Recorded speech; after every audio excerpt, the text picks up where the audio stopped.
السلام عليكم ورحمة الله تعالى وبركاته. وعليكم السلام.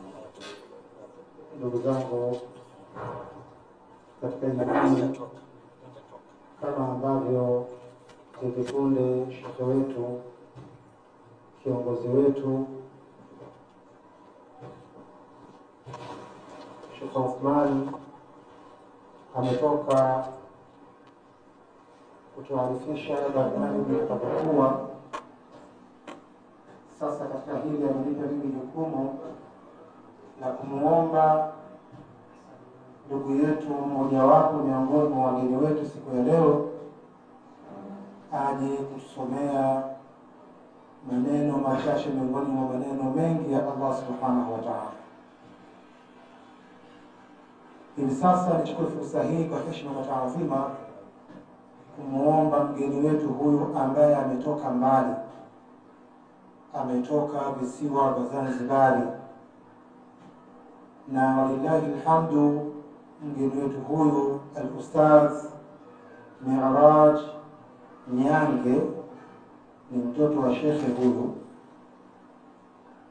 Ilikuwa yeye baada ya kukutana juzi mahala fulani katika vikao vya kheri, ratiba yake inaonyesha kwamba ilikuwa leo ndio safari yake arudi nyumbani visiwani Zanzibar, lakini kwa heshima na mapenzi makubwa alionayo kwa shekhe wetu Sheikh Uthman,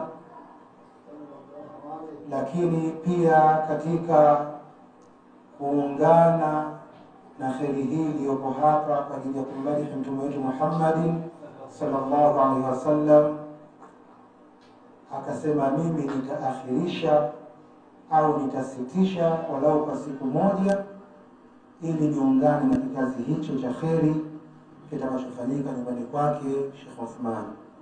Hivyo nichukue fursa hii kuifahamisha jamii yote iliyopo hapa na wale ambao watakaoona kupitia vyombo vyetu vya habari hivi vilivyopo mbele yetu, kumkaribisha al-Ustadh Mi'raj Nyange kutoka Zanzibar aje asome matayassar min al-Qur'an al-Karim. Karibu.